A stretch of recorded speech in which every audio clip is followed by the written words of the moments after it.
We don't need their lumber. A simple, powerful statement of economic independence.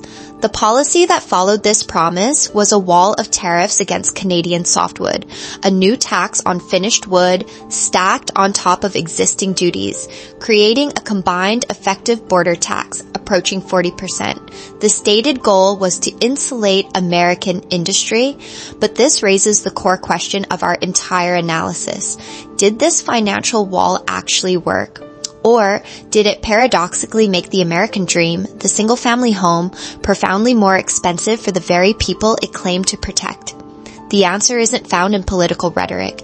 It's located in the unyielding math of the North American supply chain. And the entire story pivots on one foundational reality, one number that turns this protectionist promise on its head. That foundational reality, the number that changes the entire equation, is this. The United States has a permanent structural lumber deficit. For the foreseeable future, America simply cannot build itself without importing between 1/4 and 1/3 of all the softwood lumber it consumes. That's the baseline. It is the non-negotiable starting point for any serious discussion. Now, where does that 25% to 33% of imported lumber come from? The 2024 data is unequivocal. Canada supplies 74% of all U.S. lumber imports. By value, that's a $5.1 billion flow of essential material. This isn't about convenience or a friendly trade preference. It's about necessity, rooted in the hard physics of the American forestry and milling sector, limitations in labor, infrastructure, and investment cycles that cannot be changed by political speeches.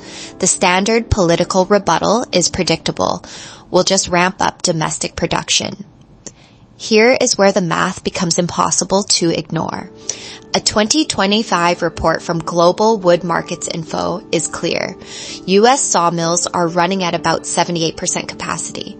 Even if they could be pushed to a theoretical maximum of 91%, a feat in itself, that would only add 6.1 billion board feet of new supply. The problem is simple arithmetic. The U.S. currently imports approximately 12 billion board feet from Canada annually. You cannot fill a 12 billion board foot hole with a 6.1 billion board foot shovel. It is a structural gap, not a performance issue. This is the critical distinction that rewires the entire narrative. Because the dependency is structural, a tariff ceases to function as a protective shield for domestic industry. It's not a lever to change behavior. It becomes a direct, unavoidable tax on a critical, non-substitutable input. That cost is passed directly to the American construction sector, and from there to anyone hoping to build or buy a home. So with this reality established, an inescapable dependency on a massive scale, we must ask the real question. What happens when you apply a punitive tariff, a tax rate climbing to an effective 35% by 2025 on a product your country cannot function without? You are no longer protecting an industry. You are placing a direct tax on the American dream itself. The only question left is exactly how much does that tax cost? That tax costs exactly $10,900. According to the National Association of Home Builders analysis from April 23 and 25, that is the average amount the recent tariffs have added to the construction cost of a typical new American home. A policy sold as a shield for American industry has become a quantifiable tax on the American family. The connection from a tariff document in Washington to the price of a 2x4 in your local hardware store is often designed to be invisible. But I'm curious for your observations. Have you seen the impact of these material costs in your own community or industry? Share your perspective in the comments. This isn't an abstract economic model. It is supply chain physics. Lumber is not an optional material. It is, as one analyst put it, foundational. It is the skeleton of homes, the framework of neighborhoods, the unseen structure holding the physical economy together. When you tax the skeleton, you make the entire body more expensive and less stable. This cost increase immediately rippled through the construction sector. The National Association of Home Builders warned that in key housing markets, Texas, Florida, Ohio, builders face project delays, costly redesigns, and outright cancellations. The tariff didn't just raise the price, it injected volatility into the system, acting as a silent multiplier that raised costs at every stage of the building process. In that figure, the 10,900 is the direct quantifiable damage. It's the number that makes headlines, but here is where the math becomes impossible to ignore. That number is not the total cost. It is merely the entry point. The real cost is a hidden multiplier that affects not just the person buying a new home, but anyone who pays rent. To see that, you have to look at the flow of new housing supply. When new construction becomes more expensive and prone to delay, fewer units are built. This constriction of new supply set against constant or rising demand inevitably increases the pressure on the existing housing stock. The price of every apartment, every rental unit feels that upward pressure. The tariff, therefore, doesn't just tax the dream of homeownership. It taxes the reality of shelter itself. So the policy, designed to punish a competitor, becomes a tax on domestic growth, a self-inflicted wound. But this entire analysis has focused on one side of the equation, the consequences inside the United States. It leaves a critical question unanswered. What was happening in Canada during all of this? While Washington was busy taxing its own construction, the very policy designed as an economic weapon was becoming something else entirely north of the border. It became an unintended catalyst. And to understand Canada's long-term strategic position, we have to see how. In strategic analysis, there is a concept known as a forcing function. It's an external pressure so consistent and severe that it compels a system to overcome its own inertia. Without it, the costly, difficult, and politically unpopular work of fundamental change remains a perpetual next step. For Canada's lumber industry, the U.S. tariffs became that forcing function. The expected response to such an economic attack is often political, loud, retaliatory, and public. But Canada's actual response was different. It was structural, quiet, and fundamentally commercial. Instead of escalating the fight, the strategy was to quietly and methodically reduce the dependency that created the vulnerability in the first place. Here's where the math becomes impossible to ignore. Since 2017, Canadian softwood producers have paid approximately $7.7 billion in cumulative duties to the United States, a staggering cost. Yet, in 2024, Canada still exported $5.1 billion worth of lumber to the U.S. This isn't a sign of weakness. It's a measure of resilience. It demonstrates an industry with the financial capacity to absorb a multi-billion-dollar blow while simultaneously executing a complex, long-term pivot away from its primary market. And that pivot was not just a plan on paper. As a direct response to the market uncertainty, the diversification accelerated. While headlines focused on the trade dispute, Canadian lumber was quietly finding new ports. By mid-2025, exports to Japan alone were hitting 86 million SAR in a single month, a concrete, verifiable signal of a strategy in motion. This goes deeper than just finding new buyers. Major producers like West Fraser began strategically repositioning their entire operations.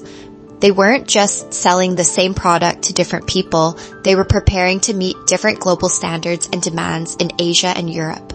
This is the crucial detail.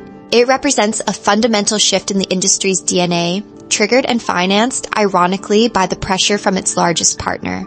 So, the initial irony is clear. A policy designed to punish and contain the Canadian lumber industry instead served as an involuntary catalyst, forcing it to become more adaptable, more resilient, and more globally integrated. But here is where the narrative flips. This diversification, this brilliant and necessary pivot to Asia and Europe, it was an act of survival. It was defense. It was not the checkmate move.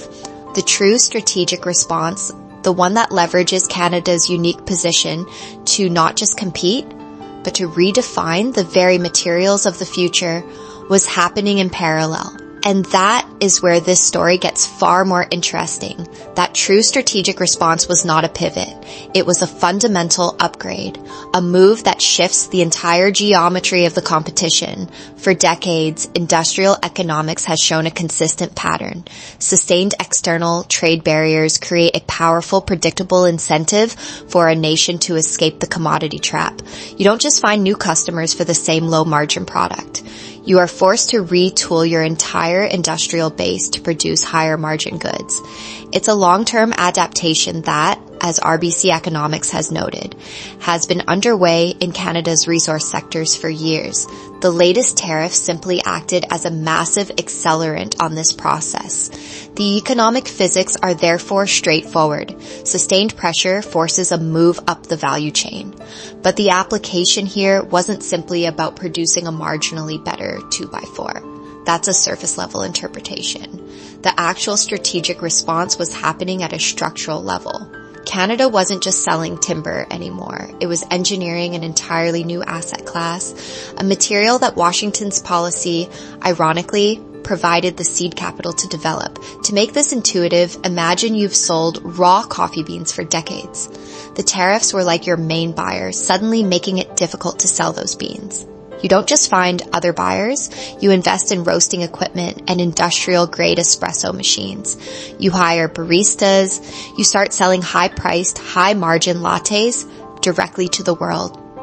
Canada's lumber sector stopped focusing on the beans, the raw lumber, and started building the industrial capacity to sell the latte. Advanced engineered wood products. This is where Canadian lumber evolves into what can only be described as green steel.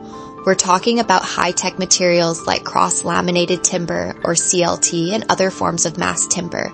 These aren't just planks of wood. They are sophisticated, prefabricated building components that are lighter, faster to install, and carry a significantly lower carbon footprint than concrete and steel. They are precisely what the global construction market, under pressure to decarbonize, is beginning to demand. And this upgrade was not an accident. It was a calculated, state-supported industrial strategy. Canadian federal and provincial governments have committed over $500 million to programs specifically designed to help the industry retool, diversify its product lines, and develop these higher value goods. This strategic pivot is already bearing fruit. By October 2025, British Columbia's softwood lumber exports to China, a key diversification market, rose 55% year over year. This isn't just about volume, it's about the growing acceptance of Canadian products in new regions, laying the groundwork for these next generation materials. Here, we arrive at the core of the strategic reversal. The policy did not just fail to contain its target, it actively paid for its competitors' long-term evolution. The billions in tariffs collected from Canadian producers acted as a forced investment fund, fueling the research, development, and capital expenditure needed to build a new, more advanced, and ultimately more competitive industry. An industry that is now positioned not just to sell a commodity, but to supply the world with the very materials of a sustainable future. So we've established that the policy acted as a forced investment fund for a competitor. This brings us to the long game and the answer to the critical question, what does this strategic reversal mean for the next decade? The entire causal chain is now clear. A protectionist impulse in the United States led directly to a self-inflicted surge in its domestic building costs. B, which in turn acted as the forcing function for a fundamental strategic upgrade in Canada's forestry sector. C, each step is a direct consequence of the one before it. Now, here is where the math becomes impossible to ignore. This strategic upgrade is not a static, one-time event. As economic modeling from institutions like RBC Economics confirms, these initial shifts accelerate an industry's capacity toward more resilient, higher value output. The investments Canada made into market diversification and value-added products like engineered wood will now begin to compound.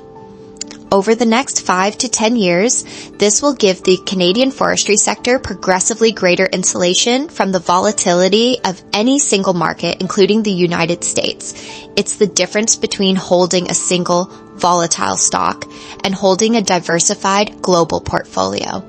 But the deeper reality is that this specific story of softwood lumber offers a powerful framework for analyzing other supply chain conflicts. It reveals a structural truth about our interconnected world. Economic nationalism is often a political theory that collides with supply chain physics. In that collision, the unyielding logic of logistics, dependency, and second-order effects almost always prevails. And that leads to the ultimate, ironic verdict on this entire affair. When the final accounting is done, the core lesson is not about winning or losing a trade war. It's that the perceived cost of independence was, in the end, significantly higher than the cost of cooperation had ever been. The pursuit of a wall resulted in the construction of a stronger, more adaptable competitor, funded by the very tariffs meant to contain it. If this analysis provided a clearer framework for understanding the forces shaping our economies, subscribe for more deep dives that connect the dots between policy and reality.